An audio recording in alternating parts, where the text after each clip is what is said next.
Hello friends, welcome to my YouTube channel. आज मैं आप लोग को बताऊंगा कि जो प्रपत्र 2 का जो फॉर्म है इस प्रकार का, इस फॉर्म को आप लोग कैसे भरेंगे। देखिए, प्रपत्र 2 का जो फॉर्म है वो 2 टाइप का है। एक है जिसमें ये सब नीचे जो है वो कॉलम नहीं है, ये सब जो दिख रहा है ये सब रो और कॉलम इस तरीके से नहीं बनाया गया है, प्लेन है। और दूसरा जो है वो इस तरीके से रो और कॉलम बनाया गया है। तो बहुत सारे लोगों के दिमाग में डाउट है कि इसमें इतने सारे कॉलम है तो नाम कैसे लिखेंगे, पिता का नाम कहाँ लिखना है, चौहद्दी हम लोग कैसे लिखेंगे, क्या एक ही कॉलम में चारों चौहद्दी को लिखना है। बहुत सारी डाउट है, तो मैं सब कुछ इसमें बताऊंगा आप लोगों को। तो आप लोग इस वीडियो में बने रहें। तो देखिए, हम लोग इस फॉर्म को भरना शुरू करते हैं। आप लोग ध्यान से देखिएगा, तभी आप लोगों को समझ में आएगा। तो यहाँ पे है राजस्व ग्राम। तो आप लोग को तो राजस्व ग्राम का मतलब पता ही है कि जहाँ पे आप लोग का ज़मीन है, जिस मौजा में आप लोग का ज़मीन है, उस मौजा का नाम आप लोग यहाँ पे लिखेंगे। तो थाना नंबर आपको केवाला पे मिलेगा, खतियान पे मिलेगा, जमाबंदी पे मिलेगा, रसीद पे मिलेगा। तो वहाँ से आप लोग कहीं से भी देखकर थाना नंबर यहाँ पे लिखेंगे। हल्का नंबर, हल्का मतलब पंचायत होता है, तो पंचायत का नंबर तो आप लोग को तो नहीं पता होगा, तो आप लोग को सिर्फ यहाँ पे अपने पंचायत का नाम लिखेंगे। ठीक। उसके बाद यहाँ पे पुलिस थाना, तो आप लोग को अपना पुलिस थाना लिखना है, जहाँ पे है वो अपना लिखना है आपको। अंचल का नाम लिखना है। उसके बाद यहाँ पे जिला का नाम लिखना है। ठीक है। तो ये कुछ बेसिक जानकारी है जो आप लोग को ऊपर में हर एक फॉर्म में भरना पड़ता है प्रपत्र 2 वाला में। प्रपत्र 2 वाला में जो दूसरा आता है, जिसमें इतना सारा रो कॉलम नहीं होता है, उसमें भी ये सारा डिटेल्स होता है जो आप लोग को भरना पड़ता है। अब यहाँ पे है रैयत का नाम, सह हिस्सेदार का नाम एवं अंश अगर कोई हो सहित एवं पिता का नाम। तो देखिए, यदि इसमें आप 2 रैयत है, ध्यान से समझिएगा, 2 रैयत है, तो एक नंबर दे के लिखेंगे। जैसे मान लीजिए कि आप ए कुमार है, लिख दिया मैंने ए कुमार। ठीक है। उसके बाद बी कुमार, आप किसी व्यक्ति का नाम यहाँ पे लिखेंगे, मैं आपको लिख के दिखा दे रहा हूँ। तीसरा नंबर में लिख दे रहा हूँ सी कुमार, यदि आप 3 भाई हैं। ठीक है। तो यहाँ पे मैंने मान लिया है कि आप 3 भाई हैं। ठीक है। आप 3 रैयत है, आपके पिता का नाम यहाँ पे आपको लिखना पड़ेगा। सबसे नीचे पिता, स्वर्गीय लिख दे रहा हूँ डी कुमार। आप लोग का जो भी होगा आप लोग लिखेंगे। ठीक है। आप लोग इस तरीके से ऊपर नीचे करके लिख सकते हैं, कोई दिक्कत इसमें नहीं है। उसके बाद देखिए, यहाँ पे अस्थाई पता, तो अस्थाई पता में ग्राम लिखना है। यदि इतना में नहीं हट रहा है तो नीचे वाले कॉलम में भी आप लिख सकते हैं। अंचल लिखना है, मैं एक कॉलम छोड़ दे रहा हूँ, ठीक है, लिखने के लिए। उसके बाद पोस्ट लिखना है, थाना लिखना है और जिला लिखना है। ठीक है। अस्थाई पता में आप लोग को इतना चीज़ लिखना है। ठीक है। मैं एक बार फिर समझा दे रहा हूँ।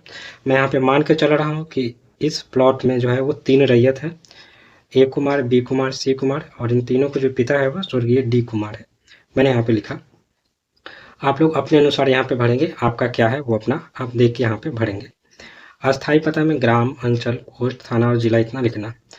अब देखिए, इस फॉर्म में जो है वो 2 खेसरा का इसमें भरा जा सकता है, क्योंकि इसमें देखिए 1 2 3 4 5 6 7 8 9 10 करने का मतलब यदि 12 कॉलम होता तो इसमें 3 प्लॉट का इसमें हम लोग भर देते, लेकिन इसमें 10 ही कॉलम है, तो आप इसमें 2 प्लॉट का आराम से भर सकते हैं। ठीक है। तो इसमें 2 प्लॉट का आप आराम से भर सकते हैं।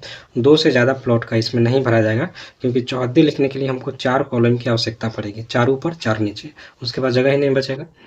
तो जैसे मान लेते हैं कि जैसे मान लेते हैं यहाँ पे कोई खाता है 47 और खेसरा है 102, इसका रकबा मान लेते हैं कि 40 डिसमिल है। ठीक है। चौहद्दी में 102 प्लॉट का जो भी चौहद्दी होगा आप लोग लिखेंगे उत्तर, दक्षिण, पूरब, पश्चिम। ठीक है। उसके बाद यहाँ पे जमीन किस में, तो आप लोग इसमें लिख सकते हैं धनहर 1, धनहर 2, धनहर 3, भीट 1, ये सब। तो आप लोग ये सब नहीं पता है तो मेरे चैनल पे उसका वीडियो पड़ा हुआ है, तो आप लोग वहाँ से जाके देख सकते हैं। यदि मैं सिंपल बोलूँ तो यदि आप ज़मीन पे खेती करते हैं तो यहाँ पे लिख सकते हैं कृषि भूमि। यदि इस ज़मीन पे आपका मकान है, रहते हैं, तो यहाँ पे लिख सकते हैं आप लोग आवासीय। ठीक है। उसके बाद यहाँ शेष को छोड़कर लगान, तो लगान आप लोग को नहीं पता है, तो यदि आप लोग रसीद कटाते हैं तो उसमें वार्षिक लगान लिखा गया होता है, तो आप लोग वहाँ से देखकर लिखेंगे। हम लोग के यहाँ 10 रुपये लगता है वार्षिक लगान, तो लिख देते हैं 10 रुपये। देखिए, यहाँ पे है जमाबंदी संख्या 9 नंबर में। जमाबंदी संख्या आपको खतियान में मिलेगा, जो पंजी 2 वाला पेपर होता है उसमें मिलेगा, और रसीद में मिलेगा, तो वहाँ से आप लोग देख के लिख सकते हैं। तो मान लेते हैं कि मेरा जो जमाबंदी संख्या है वो 112 है, तो लिख दिए 112। भूमि पर दावा का आधार यथा उत्तराधिकार, दान, क्रय, बंदोबस्त या अन्य। ठीक है। तो आप इस ज़मीन पे कैसे दावा कर रहे हैं? आप इस ज़मीन को खरीदे हैं, आप इस ज़मीन के उत्तराधिकारी हैं, या आपको दान में मिला है, या बंदोबस्ती वाला है, या किसी अन्य प्रकार का ज़मीन है। ठीक है, तो देखिए खतियानी ज़मीन है, मतलब दादा परदादा की ज़मीन है, तो हम लोग इसके क्या हुए, उत्तराधिकार। तो यहाँ पे लिख देंगे उत्तराधिकार। ठीक है, उसके बाद अभियुक्ति अगर कोई हो, देखिए यदि कोई इस प्लॉट पे केस वगैरह है, ठीक है, कोई विवाद है, तो यहाँ पे हाँ लिखेंगे, और यदि कुछ नहीं है तो सीधा इसको छोड़ देना। फ्रेश ज़मीन है तो यहाँ पे कुछ नहीं लिखना। तो एक खेसरा का तो हो गया। ठीक है, तो यहाँ से हम इसको घेर लेंगे, यहाँ से इसको हम घेर लेंगे। ठीक है, अब क्या होता है कि एक खाता में एक खेसरा भी हो सकता है, 2 भी हो सकता है, 3 भी हो सकता है, 4 भी हो सकता है। ठीक है, तो एक खाता में बहुत सारा खेसरा हो सकता है। तो मैं मान के चल रहा हूँ, ये जो खाता 47 है इसमें 2 खेसरा, 102 है, और एक मान के चल रहा हूँ कि 115 है। और इस 115 का जो रकबा है वो 45 डिसमिल है, तो लिख लिए 45 डिसमिल। ठीक है, अब 115 नंबर जो प्लॉट है इसका चौहद्दी हमको लिखना है यहाँ पे, उत्तर, दक्षिण, पूरब, पश्चिम। ठीक है, लिख लिए। आप लोग को वर्तमान चौहद्दी यहाँ पे लिखना है। एक चीज़ का विशेष ध्यान रखना है कि आप लोगों को यहाँ पे वर्तमान चौहद्दी लिखना है, पुराना चौहद्दी नहीं लिखना है। आपको पता कर लेना है कि अभी वर्तमान में इस प्लॉट और इस प्लॉट के चारों ओर कौन है वर्तमान में। ठीक है, क्योंकि ज़मीन का खरीद बिक्री होते रहता है, तो आप लोग को वर्तमान चौहद्दी पता करके लिखना है। उसके बाद देखिए यहाँ पे किस्म ज़मीन, तो ये ज़मीन है वो कौन सी किस्म का है। ठीक है, तो हम लोग इस पे खेती बाड़ी करते हैं, तो कृषि भूमि लिख देते हैं, कृषि भूमि। इस पे भी खेती बाड़ी करते हैं तो लिख देंगे कृषि भूमि, कृषि भूमि, कृषि भूमि। उसके बाद यहाँ पे शेष को छोड़कर लगान, तो आप इस जमीन पे कितना सालाना लगान देते हैं वो लिखना है। तो हम लोग क्या 10 रुपया लगता है, तो हम लोग लिख लिए यहाँ पे 10 रुपया। उसके बाद जमाबंदी संख्या, देखिए एक खाता है तो जमाबंदी संख्या एक ही होगा, 112। और ये खतियानी जमीन है तो हम लोग इसके उत्तराधिकार है तो लिख देंगे उत्तराधिकार।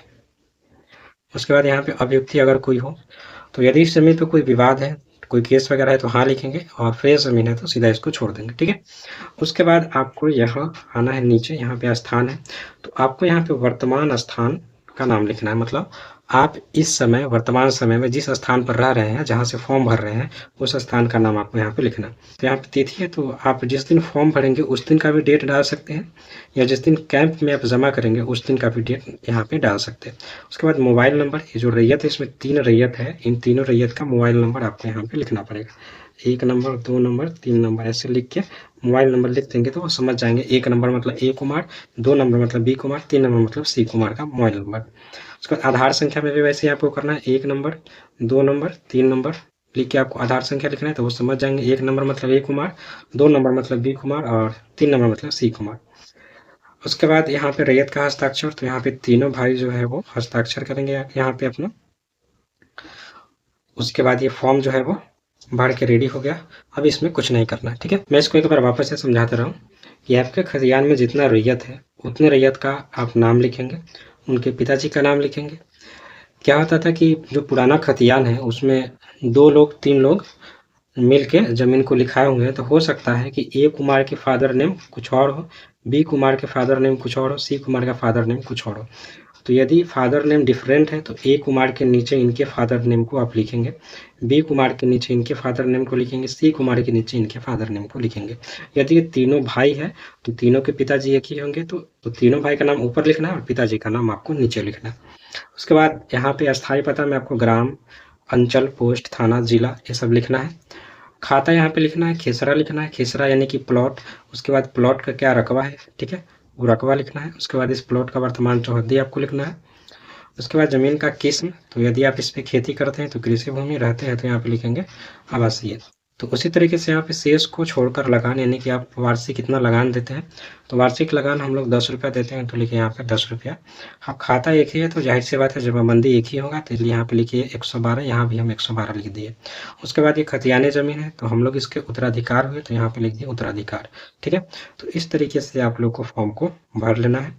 और चाहे किसी भी प्रकार का फॉर्म हो, चाहे ये रो कॉलम वाला हो या वो सिंपल वाला हो, सब में भरने का जो प्रोसेस है वो एक ही है। तो यहाँ पे बहुत सारे रो कॉलम है तो लोग कंफ्यूज हो जाते हैं कि चौहद्दी कहाँ लिखना है, किसको छोड़ना है, किस में लिखना है। तो ऐसा कोई बात नहीं है, आप लोग को जैसे सुविधा पड़े आप लोग वैसे लिख सकते हैं। इसमें वैसा कोई मतलब नियम नहीं है, मतलब इसमें लिखना है, इसमें छोड़ना है।